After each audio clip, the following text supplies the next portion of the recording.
Bonjour, je suis Mélissa Galipo, infirmière clinicienne en GMF. Je vais vous présenter les grandes lignes de la mise à jour de novembre 2024 du chapitre 13 des lignes directrices de Diabète Canada sur la pharmacothérapie.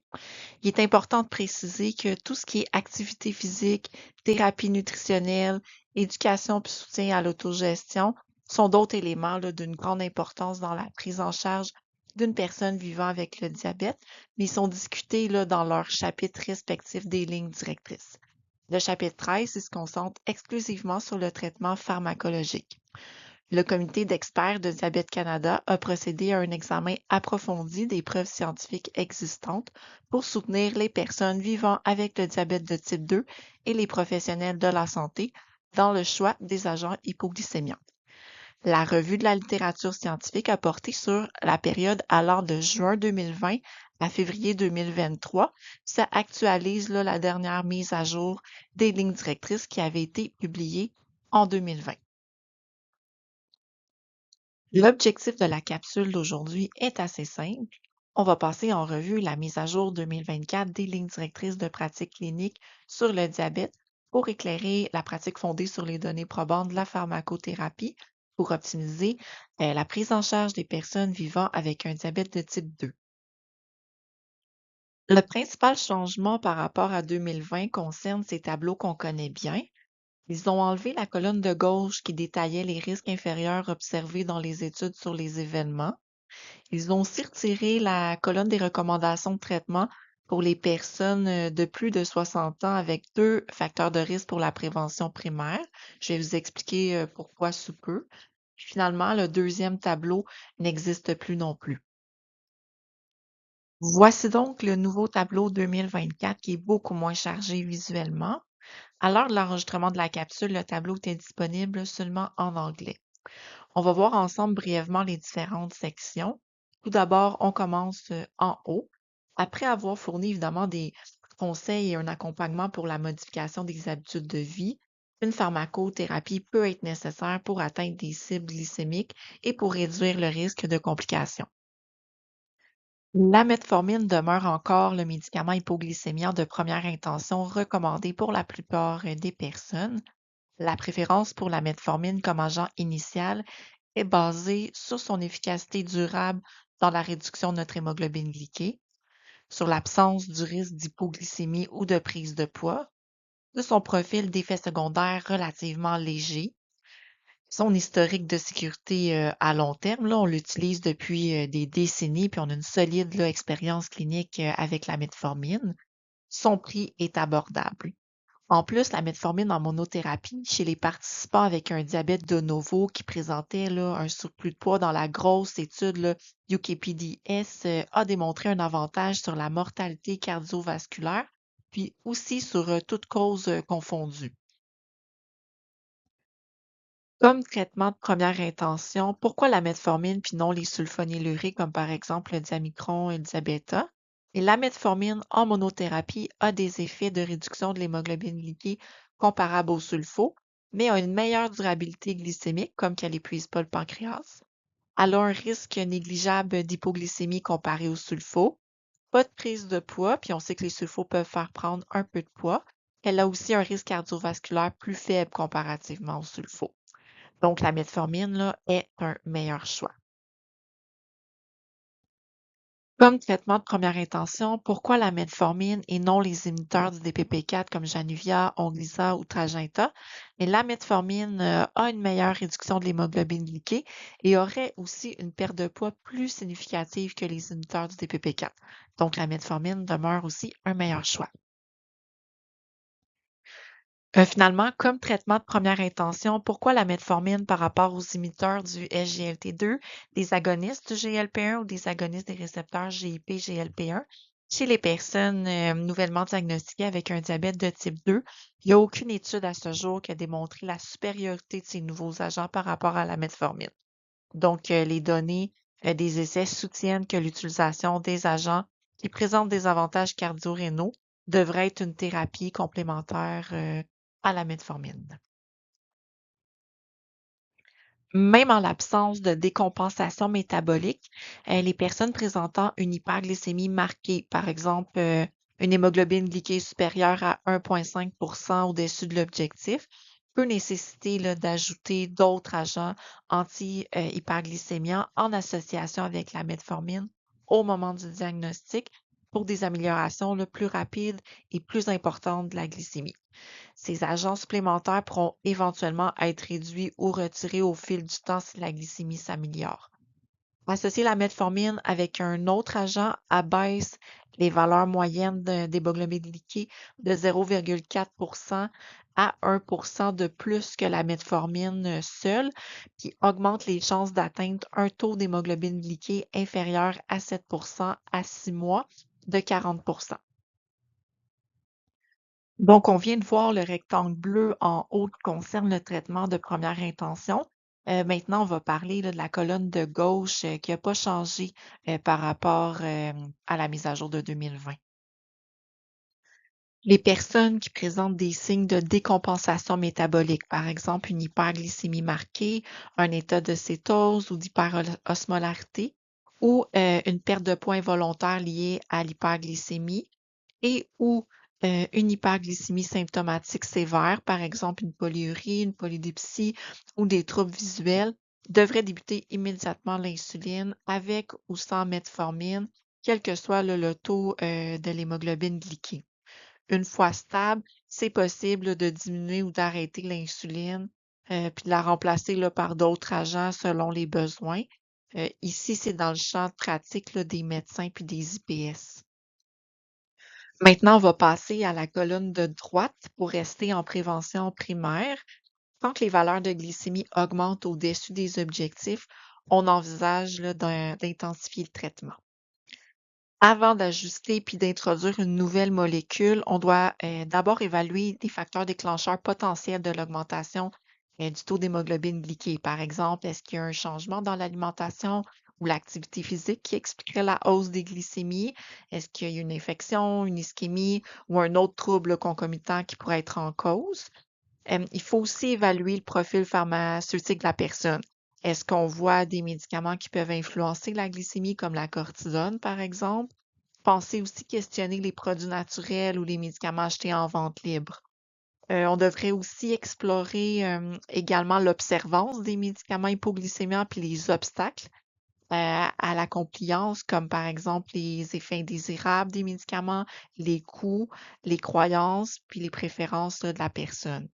Après ces évaluations, un ajustement posologique ou l'ajout d'un d'une autre molécule supplémentaire pourrait être envisagé dans le but d'atteindre l'objectif glycémique en 3 à 6 mois, toujours en collaboration avec le médecin là, ou l'IPS ou selon notre OIA là, de l'INES. Au moment de la sélection d'agents anti-hyperglycémiants supplémentaires, les avantages et les inconvénients spécifiques à chaque agent doivent être pris en compte. Donc, ça nécessite là, une perspective individualisée centrée sur la personne. Il y a plusieurs facteurs qui sont à considérer. Tout d'abord, les préférences et objectifs de la personne concernée, l'accès. On a connu là, des pénuries de certaines molécules là, dans le passé. Le coût. Les lignes directrices mentionnent que quand on fait face à des barrières financières, les sulfos sont l'alternative là, la moins coûteuse. On a aussi la couverture d'assurance. Il faut tenir compte là, au Québec que les critères AMQ sont à considérer pour plusieurs personnes et pour plusieurs molécules aussi. Ensuite, la fragilité, par exemple le risque d'hypotension là, avec les inhibiteurs du SGLT2, en particulier chez les personnes plus âgées. On a aussi les objectifs de soins, l'espérance de vie.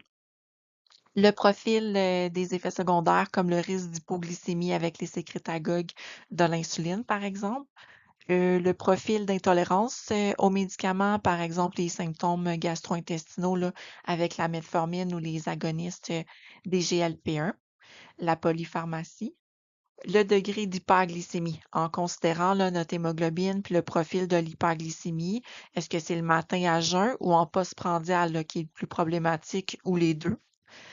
Les symptômes de polyurie, de polydipsie ou de perte de poids qui peuvent indiquer là, un besoin d'insuline. On a la fonction rénale, là. On se rappelle que les ISGLT2 aussi sont moins efficaces pour un DFG inférieur à 45. Et il faut aussi penser que des ajustements de dosage peuvent être nécessaires là, pour certains médicaments, en particulier la metformine sulfos quand le débit de filtration est réduit. On se réfère alors là, au médecin ou à une IPS. Il y a les pharmaciens aussi qui peuvent nous aider là, en intervenant là, pour faire des ajustements dans les cas là, d'insuffisance rénale. On prend en considération aussi les habitudes alimentaires. Est-ce que le patient mange une, deux ou trois repas par jour, par exemple? Ça peut influencer là, la prise d'IA, BID ou même TID là, de certains sécrétagogues. Si on continue, on doit considérer aussi la nécessité d'une surveillance accrue de la glycémie avec la prise d'agents à risque d'hypoglycémie. Donc, il faut prévoir des fois de prendre des glycémies capillaires là, plus souvent. La dextérité pour les traitements pris par injection pour manipuler les stylos injecteurs. Une planification ou un risque de grossesse ou encore un allaitement maternel en cours. Il y a le centre image du CHU Sainte-Justine qui peut nous aider. On peut aussi là, se référer à un pharmacien au besoin. Une contribution relative aussi au déficit en insuline par rapport à la résistance. Donc, on va baser là, notre évaluation sur certains paramètres cliniques en lien avec la résistance à l'insuline, comme la durée du diabète. Donc, la personne qui est diabétique depuis plus que 30 ans a probablement un risque de résistance à l'insuline plus grande là, que la personne diabétique de nouveau. Le degré d'hyperglycémie à jeun, le poids. Donc, il y a des molécules qui peuvent faire perdre du poids, puis d'autres qui peuvent en faire prendre du poids. Donc, selon les lignes directrices, si la perte de poids est une priorité, l'intensification là, du traitement pour un agoniste du GIP, GLP-1, comme le Mounjaro, ou un agoniste là, du GLP-1, comme le Ozempic, Trulicity ou Rybelsus, ils peuvent être privilégiés. On a aussi là, les ISGLT2, donc qui peuvent également entraîner une certaine perte de poids. On doit considérer notre IMC, le taux de taille, puis la dyslipidémie. Donc, on pourrait, pour les patients résistants à l'insuline, envisager là, les traitements qui peuvent avoir un impact sur la résistance, comme les agonistes là, du GLP-1 ou les agonistes du GIP puis GLP-1. L'utilisation simultanée d'agents qui appartiennent à la même classe ou ayant des mécanismes d'action similaires n'est pas recommandée. Donc, par exemple, là, les sulfonylurées puis le méglitinide, là, donc on ne donne pas diamicron avec un gluconorme, c'est un ou l'autre. Ou on ne donne pas non plus deux molécules appartenant à la même classe des incrétines.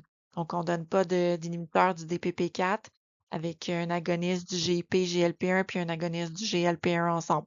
Donc, on ne peut pas avoir du Januvia avec de l'Ozempic ou Mounjaro ou pas d'Ozempic puis Mounjaro ensemble non plus. On va passer maintenant aux colonnes du centre qui sont spécifiques à la prévention secondaire.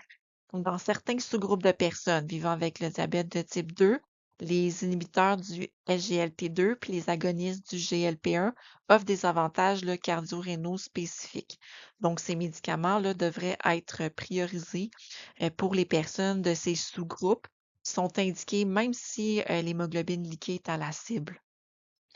Donc, on va commencer avec les personnes qui sont à haut risque d'événements cardiovasculaires. Des essais randomisés puis des méta-analyses de ces essais ont démontré les bénéfices de certains agonistes du GLP-1, certains inhibiteurs du SGLT2 pour les personnes atteintes de diabète de type 2 à risque cardiovasculaire élevé. Pour les agonistes du GLP-1, on a le dulaglutide, qui est le Trulicity, le liraglutide, qui est le Victoza, et le sémaglutide sous-cutané, qui est l'Ozempic. Pour le sémaglutide oral, qui est Rybelsus, il n'a pas été démontré qu'il y avait un impact sur les résultats cardio-rénaux. Du côté des inhibiteurs du SGLT2, on a la canagliflozine, qui est l'Invocana, et l'empagliflozine, qui est la Jardiance. Pour la dapagliflozine, qui est le Forxiga, il n'y a pas démontré non plus de bénéfice pour cette population-là. Toutes les molécules que vous voyez ici ont réduit les événements cardiovasculaires indésirables majeurs, qu'on appelle MACE, chez les personnes à risque cardiovasculaire élevé. Les lignes directrices nous mentionnent qu'il est important de noter que la définition du risque cardiovasculaire élevé était assez variable là, entre les différentes études. Il y a certains qui recrutaient uniquement des personnes ayant des maladies cardiovasculaires établies, tandis que la plupart ont recruté à la fois des personnes atteintes de maladies cardiovasculaires établies, puis des personnes présentant des facteurs de risque cardiovasculaire. Les facteurs de risque étaient aussi variables là, d'une étude à l'autre. Des méta-analyses, des essais des agonistes du GLP-1 puis des inhibiteurs du SGLT2 ont révélé que des bénéfices de ces agents, parmi ceux qui présentaient une maladie cardiovasculaire établie, c'était clair, c'était concluant de façon significative.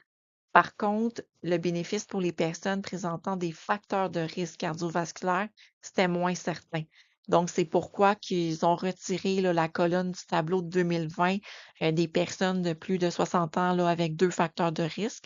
Ils ont constaté là, qu'il n'y avait pas de preuve concluante de bénéfice de prévention du MACE en utilisant là, ces agents en prévention primaire.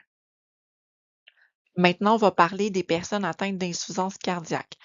Des essais contrôlés randomisés sur la dapagliflozine et l'empagliflozine ont démontré des avantages cardio-rénaux pour les personnes atteintes d'insuffisance cardiaque avec soit une fraction d'éjection réduite à 40 au moins, soit avec une fraction d'éjection préservée qui serait à plus de 40. Environ là, la moitié des personnes qui ont participé à ces essais n'avaient pas de diabète. Donc, c'est pourquoi qu'on utilise là, certains de ces agents hypoglycémiants pour certaines personnes non diabétiques. Donc, les bénéfices de la dapagliflozine et de l'empagliflozine, qui est le Forxiga et le Jardiance, ont été observés en diminuant les décès d'origine cardiovasculaire ou les hospitalisations pour insuffisance cardiaque dans ces principaux sous-groupes. Maintenant, on enchaîne avec les personnes atteintes d'insuffisance rénale chronique. Donc, il y a plusieurs essais contrôlés, randomisés à grande échelle qui ont démontré des bénéfices des inhibiteurs du SGLT2 sur les résultats cardio-rénaux pour la population avec une insuffisance rénale chronique. Donc, les essais ont démontré que la CANA, la DAPA et l'empagliflozine, respectivement, sont associés à une réduction des décès d'origine rénale et cardiovasculaire pour les personnes en stade terminal d'une maladie rénale ou celles qui présentent une aggravation de la créatinine sérique ou du DFGE. Il est intéressant de souligner qu'un tiers des personnes participant à l'étude d'Invocana, puis plus de la moitié des personnes participant à l'étude de Jardiance, ils souffraient pas là, de diabète de type 2. Puis l'analyse de ces sous-groupes ont montré des résultats similaires entre les participants avec ou sans diabète. Les essais cliniques pour les agonistes du GLP-1, ils n'ont pas démontré des bénéfices constants, mais la récente étude FLOW d'Ozempic a spécifiquement examiné les résultats rénaux pour les personnes atteintes de diabète de type 2 et d'insuffisance rénale chronique. Par contre, cet essai-là n'a pas été inclus dans la revue de la littérature de cette mise à jour des lignes directrices, donc restez là à l'affût sur ce sujet-là. Ils ont aussi publié un tableau pour le dosage maximal des agents antihyperglycémiants selon la fonction rénale. On est habitué là, de lire ces données-là à l'horizontale. Ici, sont présentées là, à la verticale. Comme les lignes directrices sont mises à jour environ aux 5 ans, je vous recommande de consulter soit les monographies des molécules ou le coffre à outils là, de Diabète Québec ou le tableau du dosage maximal recommandé des agents selon la fonction rénale est mis à jour régulièrement. On termine notre vue du chapitre 13 avec l'insuline. Donc, les lignes directrices nous mentionnent qu'une combinaison d'agents antihyperglycémiants non insuliniques et l'insuline est souvent efficace pour gérer les niveaux de glucose. Donc, quand faut-il envisager l'initiation de l'insuline? Donc, il faut y penser quand on fait face à une hyperglycémie symptomatique et ou une décompensation métabolique. On en a parlé plus tôt. Quand on a un déficit en insuline avec un taux élevé d'hémoglobine glyquée, puis une glycémie à jeun, même si la personne n'a pas de symptômes ou n'est pas en état de décompensation métabolique.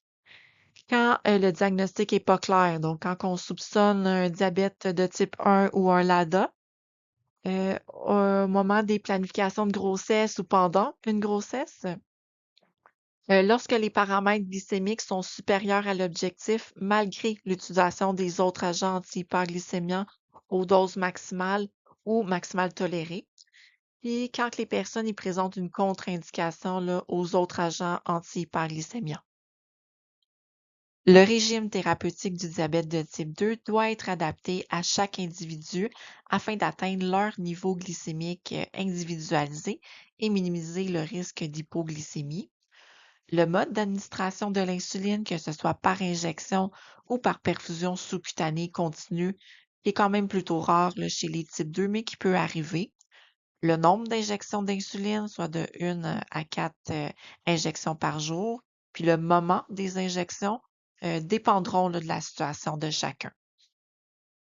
Maintenant, si on compare l'ajout d'insuline à des agents anti-hyperglycémiants non insuliniques comme la metformine, les ISGLT2 et ou les agonistes là, des GLP-1, donc si on compare ce régime de traitement à l'utilisation d'insuline seule quand les autres agents ont été cessés, on voit de meilleurs niveaux glycémiques avec un dosage d'insuline plus faible. On peut induire moins de prise de poids puis moins d'hypoglycémie quand on utilise l'insuline avec d'autres agents que quand l'insuline est utilisée seule. Donc, les agents devraient donc être poursuivis et ou initiés pour les personnes qui débutent là, un traitement là, d'insuline.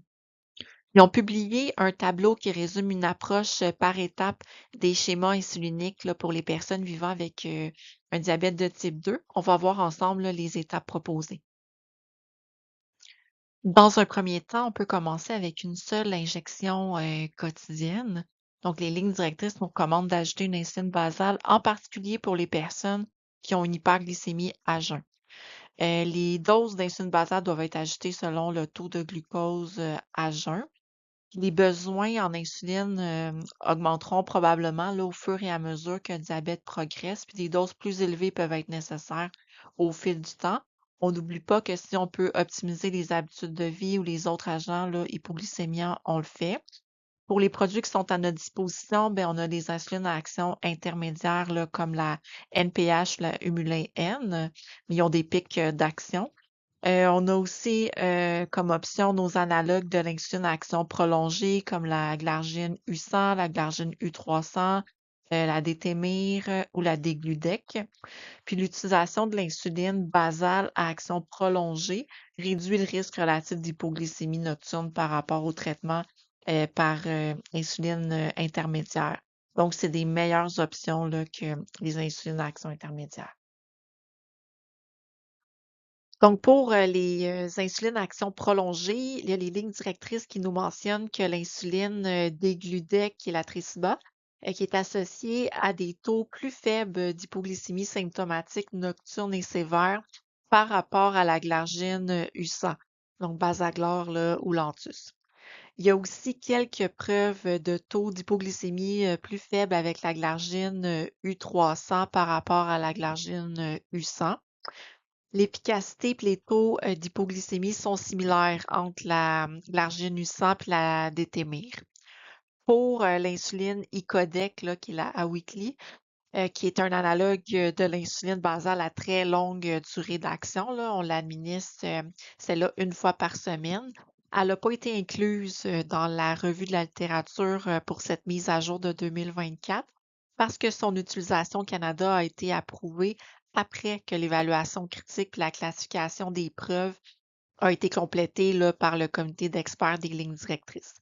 Qu'on nous mentionne quand même que les essais cliniques là, de phase 3 suggèrent que l'innocuité puis l'efficacité de l'Icodec est similaire à l'insuline glargine puis à l'insuline dégludec, là. Donc, que ce soit Basaglar, Lantus là, ou Tresiba. Donc, si la glycémie n'est pas à la cible avec des schémas thérapeutiques qui comprend l'insuline basale avec d'autres agents, une insuline rapide là, au moment des repas peut être ajoutée. Les lignes directrices recommandent que l'insuline rapide doit être initiée par étapes en commençant par une injection au repas le plus copieux. Puis ensuite, on peut introduire plus tard, si nécessaire, des injections supplémentaires là, aux autres repas. Cette approche-là s'est révélée aussi efficace pour réduire l'hémoglobine glyquée qu'un régime basal prandial traditionnel là, à plusieurs injections par jour. C'est associé à moins d'hypoglycémie, puis il y a aussi une plus grande satisfaction là, des patients après 1 an. Les lignes directrices, ils recommandent que les doses d'insuline rapide soient titrées avec les glycémies postprandiales. Puis les sécrétagogues de l'insuline, comme le diabéta, diamicron, puis gluconorme, ils doivent être arrêtés à l'introduction de l'insuline rapide ou d'une prémélangée, là, la 30-70 par exemple, à cause d'un risque accru là, d'hypoglycémie. Finalement, si les glycémies sont pas à la cible, ben, on peut évoluer vers le traditionnel là, régime basal prandial à chaque repas pour essayer d'atteindre là, les valeurs cibles. Pour conclure, j'aimerais vous rappeler un principe fondamental qui est mis de l'avant dans les lignes directrices, qui est que les décisions de traitement doivent toujours être fondées sur les principes de prise de décision là, partagés. Donc, je vous laisse mes coordonnées si jamais vous avez des questions. Donc, sur ce, je vous remercie et je vous souhaite une excellente journée.